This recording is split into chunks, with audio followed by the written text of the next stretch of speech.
We gotta start the new patch review looking at the beautiful artwork that Exist has once again made. Adventure awaits for these brave little guys approaching this haunted, eldritch-looking altar. There's some kind of spooky ritual going on over here, and I especially love this creepy Cofagrigus who's crawling down the altar. You know, I've never really thought about how Cofagrigus moves around, but the way it's illustrated here just captures such a chilling, freaky movement. Absolutely incredible work as always, and perfect timing for Halloween. But let's jump right into the new units introduced in this spooky patch. Starting with our 2 costs, we got Clobopus and Grapplocked. Just a nice, simple, early game frontliner ad pick. It's got aquatic, amorphous, and fighting synergies, some really nice synergies, and makes for a very nice side synergy filler. It's also got a pretty low PP cost, so it's going to be casting its ability quite often. Its ability is Octolock, which does a little bit of damage, inflicts lock, and armor break for 3 seconds. But overall, nothing too stand out except for some very nice synergies. Next up, we've got Wiglet, which is not a regional variant of Diglett, but a completely separate unit and an ad pick. Wiglet has ground and water synergies, some pretty poor stats overall, but a very cool ability. Its ability targets 3 enemy Pokemon with the lowest amount of HP, and it deals a little bit of damage to each of them. So it's going to be great at finishing off enemy Pokemon. You know, in those situations where Pokemon are able to hang on with 1 HP and then nothing else is targeting it. Wiglet and Wugtrio are very much against those kind of situations, so that's pretty cool. But let's move on to Greavard and Houndstone. This is another ad pick with Ghost, Rock, Field synergy.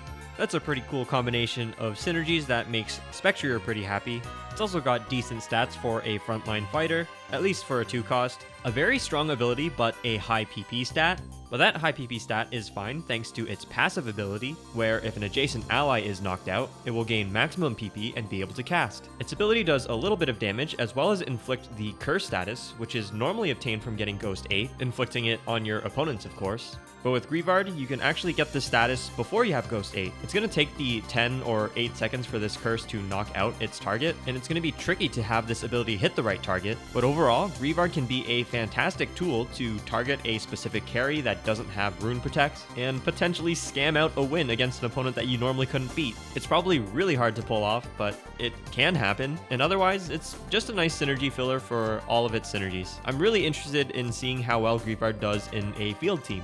Alright, let's move on to Galarian Slowpoke, Slowbro, and Slowking. These are regional variants of Slowpoke, and it's also worth mentioning that Slowpoke's evolutions have slightly been reworked, but we'll talk about that in the next section of the video. For now, let's go over the new Slowpokes. And it's got Psychic and Poison synergy. Pretty interesting combination there. Decent stats for an early game frontliner, just like the original Slowpoke. And it's got a very cool ability that targets the 3 Pokemon with the lowest amount of HP, ally or enemy. Enemies are damaged and allies are healed. It's a very cool ability, and I'm definitely excited to try it out in a Psychic team. But Poison is usually a worse synergy to have instead of Water compared to its non-Galarian counterpart. And as for this ability in a Poison team, there are definitely some uses, but it's not really standout to me. However, if you evolve your Galarian Slowpoke and you have more Poison units than you do Psychic, you'll evolve yourself a Galarian Slowbro who has a new ability. Shell Sidearm targets units with the highest amount of HP, where enemies are poisoned and allies gain ability power. It's definitely more useful in Poison teams, but overall still not that impressive to me.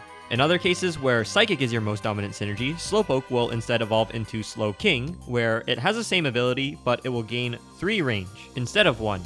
Alright, let's move on to the 3 costs, and we've got Yamask and Cofagrigus. This is a defensive frontline ghost human unit, and its ability drains its target's PP and redistributes it to its adjacent allies. It can be a very cool and impressive ability, but there's going to be a lot of cases where it's not useful. But in those situations, you can give your Cofagrigus a new ability because it has human synergy. Overall, just a solid ghost tank unit with some cool utility.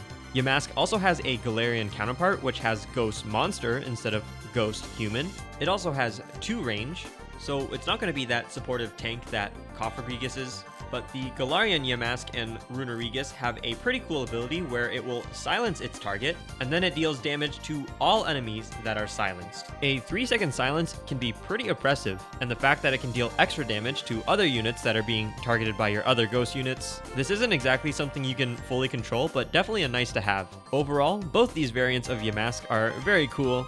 They both fit ghost teams quite well, and I'm excited to try out both of them to make my opponents suffer. Let's move on to Choodle and Dreadnought. It's another additional pick. This is a frontline aquatic rock monster unit with an interesting stat spread, decent defenses, and pretty nice offensive stats, but a very standout 50 PP. Its ability inflicts the locked status on its target, and its damage scales up with its attack stat. And if its target is already bitten and locked, your Choodle or Dreadnought is going to heal for a good chunk of its health. Considering how Choodle has a very low PP stat, and I'm very curious to trying to make this guy work in a rock monster team with some PP generation items backing it up, as well as light 3, 4, or 5. I think it's going to be a lot of fun trying to make this Chomp and Chew build work. Overall, just a solid unit with a very nice selection of synergies that you could splash into a lot of teams, because aquatic, rock, and monster are all fantastic side synergies. Alright, let's move on to Wimpod,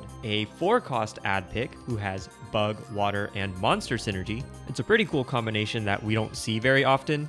Wimpod also has a very cool ability and effect, where it starts every battle with full PP, which is very nice for it since its PP is a whopping 140, and it's a pretty slow unit, so it'll take a while for that PP bar to fill up. It also doesn't have the greatest stats, especially for a frontline bug unit, but the trade-off is definitely the fact that it gets to cast instantly. So let's take a look at this ability. It deals a good chunk of damage and inflicts flinch to a single target, and then it leaps away to your backline, leaving behind a random 1-star common or a uncommon bug unit. I love this design flavor-wise, and it sounds like a lot of fun to use as well. I'm not really sure how good this will actually be, but it's extremely fun, and the fact that Wimpod and Glycopod have bug synergy means you can get 2 of these guys, and being able to scale up with monster synergy, there's definitely a lot of potential here. Anyways, let's move on to the new unique Pokemon, starting with Quillfish. It's got Water, Poison, Aquatic, a great combination of synergies. It's got a very solid defense stat, and it's got a very cool passive effect where it reflects true damage back to melee attackers, as well as the chance to poison them. And it's got a nice 80 PP stat, which supports its ability Stockpile, where it's going to gain max HP upon casting at the cost of losing some speed.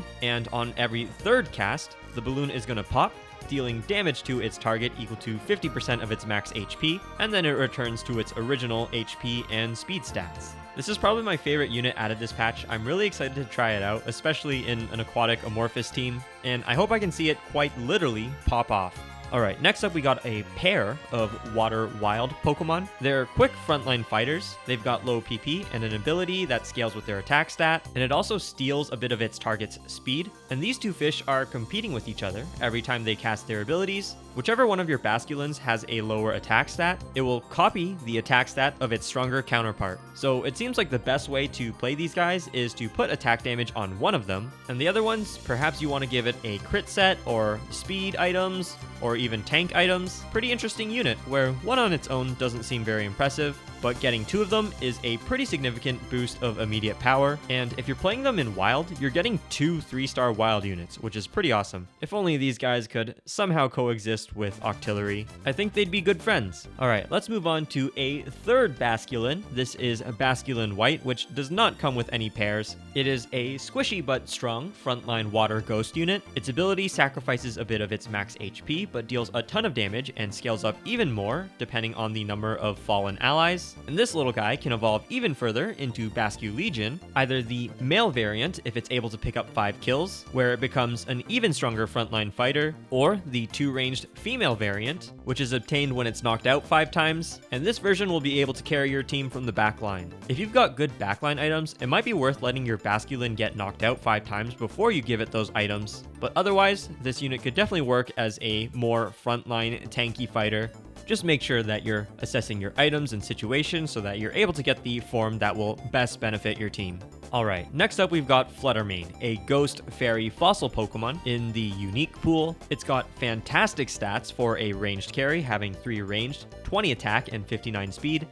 I think that's actually the best amongst all of the 3 ranged unique Pokemon, and its ability fires 6 projectiles, each doing 20 damage, and if its target is knocked out, the remaining projectiles are redirected to another target, and an extra projectile is granted. That's a very cool effect, and I'm very interested in seeing a more ability power oriented one of these guys, where every single projectile knocks something out and grants even more projectiles until the entire team is wiped. But honestly, because of its fantastic stats, Fluttermane is probably best played as a backline ranged AD carry. Alright, let's move on to the legendaries. We've got 2 of them, and the first is Chi Yu, a 2-ranged fire dark legendary with some very solid offensive stats. It also has a passive effect where its attacks are able to reduce its target's special defense, and it's got an AoE ability dealing 70 damage to its target and all adjacent enemies, also removing their attack buffs and burning them. Some pretty awkward synergies, but I think this guy will especially shine in dark comps. It's going to really enjoy a spell crit set with its low 90 PP, and going to be able to splash a lot of damage with its crit power enhanced spell crit AoE ability. But there's one more legendary we need to talk about, and that is Walking Wake. This guy has Dragon, Water, Fossil synergy, an amazing combination of synergies with a lot of great overlap. It's got great frontline stats and also a standout speed of 70, and an absurd ability that deals 140 special damage in a 2-tile cone and also inflicts burn. 140 special damage is pretty insane. Like, it's dealing almost twice as much damage as a Volcanion. Add the fact that it has Dragon synergy, which can grant it even more stats, as well as doubling water, and also add the fact that it'll be able to survive death once if you have Fossil synergy active. I think this is the legendary unit that you're gonna have to look out for this patch. I definitely wouldn't be surprised if this thing got a nerf in the future, but with that being said, I'm very excited to use it. Dragon, Water, and Fossil all being amongst my favorite synergies to play. I'm praying that I get this guy over any other Dragon or Water or Fossil legendary every time. But that's all of the new Pokemon out of the way. Let's move on to changes to existing Pokemon and their abilities. We're going to start off with 2-cost Pokemon. That's just going to be Slowpoke, who has reworked evolutions just like its Galarian counterpart. If you evolve Slowpoke while you have more Water Pokemon, it'll turn into Slowbro. But if you have more Psychic Pokemon, it will instead evolve into Slowking, changing its ability from Yawn to Wise Yawn. Yeah, that's right. When this guy yawns, you can tell there's some wisdom behind it. It's going to grant its ally with the lowest amount of HP some extra shields, and then cause all enemies targeting it to become fatigued and lose ability power. Exactly like its unevolved form's regular Yawn, but a little bit more wise. Next up, we've got a lot of changes to the various Burmy, Wormadam, and Mothims. There's been some changes to their defenses, each one having a different specialty. And Mothim is now strictly a bug flying Pokemon that is obtained when your unevolved Burmy is able to change regions at stage 20 when you hop into a portal that doesn't result in a region that has a Burmy form. It's a pretty cool mechanic, and if you're playing bug flying and you're in a Burmy region, it's a pretty cool way to get yourself another bug flying Pokemon, assuming you don't get unlucky with your region. Talos line has a new ability in Air Slash, dealing single target damage and inflicting flinch for a whopping 7 seconds. Sure, probably not going to be noticeable when you're playing this in your wild teams anyways. Regular Vulpix, who got its PP buffed a few patches ago, is finally getting that buff reverted. I remember when it was originally buffed, I said that Vulpix was always good and that decreasing its PP was really going to let it shine. It took quite a while for people to catch on, but it really did end up shining, a little bit too much even, and this nerf is definitely warranted. And then Munchlax got a pretty nice buff to its PP stat. Munchlax is a great carry in Gourmet teams, but it always struggled because of its slow speed stat. The reduced PP is definitely going to be nice for Munchlax because it will be able to cast a little bit sooner. So Gourmet enjoyers are definitely going to be eating well here. Trubbish's line also got a bit of a rework where it no longer eats up components and artificial items. Instead, you can feed it any kind of consumable item, whether that's gourmet foods, berries, mulch, or fire shards. That's going to instead increase your Trubbish's stats, and you can now enjoy itemizing your Trubbish however you want, whether that's with components or artificial items. A very cool change, and that's definitely going to shake up how you want to play your Trubbish. Doduo's line also got a new ability in Drill Peck, a very cool ability, kind of like Drillbur's ability, where it's going to be able to drill through an entire line of enemy units. Kleavor and Caesar got some slight adjustments to their stats, making them a little bit more distinguished from each other. Lapras is now an aquatic ice sound unit and lost a little bit of HP. Sad for Water to lose one of its best uniques, but it paves the way for a lot more creativity and variety in Lapras's synergies teams. Arctivish also losing water in place of aquatic, and its ability also got a longer freeze duration. People who enjoy fossil will like this change because aquatic works great with fossil, and people who enjoy water will also like this change because they will no longer be disappointed in getting an Arctivish. Hisuian Quillfish is now a unique Pokemon, and it's got a new evolutionary method where it gains permanent ability power upon casting its ability, and after casting 20 times, it will evolve into Overquill. It's probably going to take a while for this Quillfish to evolve, but even prior to evolving, it's got pretty nice stats, and once it is finally able to evolve, it's just going to feel really nice. Torkoal got a relatively small nerf to its HP and PP, but just by nature of its ability and ground synergy, I think it's still going to be great. Tropius gets a new ability in growth, allowing it to shine as a scaling tank. Turtwig previously had this ability before it was reworked, and it was pretty rare for it to actually be good, but at least Tropius comes in immediately at the 3rd star level, and you can buff it up with like gourmet dishes. It's probably going to feel a lot better when you end up with a Tropius. The Indeedee pair now have human synergy, which naturally just is going to make them a lot better. If you don't have any use for their abilities, you can always change them up with your TMs and HMs, and Psychic and Human just has great overlap.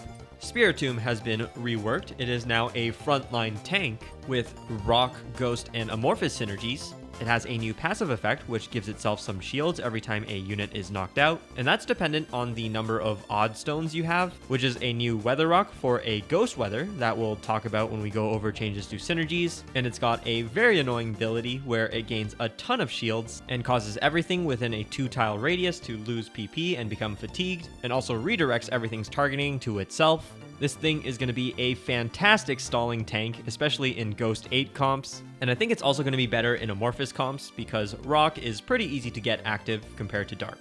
Chingling got its previous PP buff from the last patch reverted, but it also has a new evolution method, no longer requiring Stardust, but instead will evolve after experiencing 30 casts from your team. This is going to make it harder to evolve than just slapping a Stardust on it, but I think this still will be relatively easy to fulfill, especially when you're playing Sound and you've got good PP generation. And this also means that Chimecho can now hold onto 3 of any items, opening a lot of dangerous potential for this unit. Like, you could run a full crit cast build in a Psychic Sound team, you can do double PP generation items and Pokénomicon. In a lot of situations, Chimecho being harder to obtain might make it a lot worse, but in other situations, it's going to be even better than it was before. And considering Chimecho was one of the best uniques in the previous patch, I am definitely a little bit scared of this guy. Alright, the last changed unique is Poipole. Poipole now has a new way of gaining stacks. It now just simply has to knock out a unit, and its clone also contributes to gaining stats. That sounds really good, but it's no longer gaining HP on every stack. But overall, this is a very welcome change because you can now build your Poipole in many different ways and it'll still likely evolve. Its ability has also been reworked a little bit, now scaling off of its attack stat, which can grow infinitely, and gaining a temporary attack buff when picking up kills with its ability. Overall, this is a very welcome change, and Poipole is going to feel a lot better to use. Poipole has previously felt a little bit awkward because of its restrictive item sets, but now that is no longer going to be the case. Alright, let's move on to legendaries. First off is Keldeo, who is now aquatic and water. That's going to be great for fighting comps because aquatic is a great synergy to splash into your fighting teams. And I'm sure water players are also going to welcome this change because rarely did you actually want to get a Keldeo as your legendary. And this also extends the pool of aquatic legendaries, so more aquatic team variety. Galarian Articuno now has 3 range instead of 2, which makes it better. Ogerpon Wellspring got some buffs to its passive effect. Regirock got a nerf to its ability's damage, as well as some reduced defense. Definitely welcome, that guy's ability was quite strong. Regice, less special defense, and Registeel, less HP, less defense, and less special defense.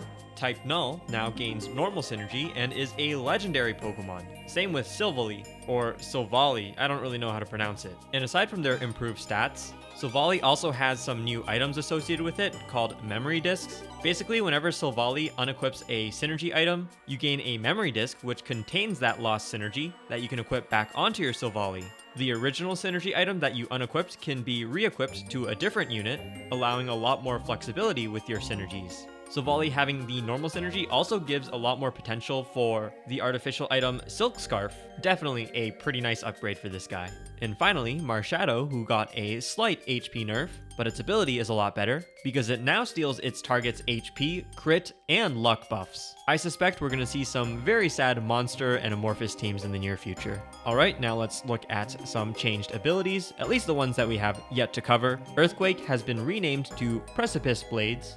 Spiky Shield at the first 2 stages now reflect a little less damage. This is warranted because Chespin was very strong in the early game, and this change keeps it in line with the other early game tanks. Sparkling Aria, which is Poplio's ability, got a slight damage nerf, but not enough to really make a big difference. It's still going to be a fantastic unit for its synergies. Egg Bomb is now appropriately a bomb that damages multiple targets instead of just one, which was a bug, but it also got a slight damage reduction.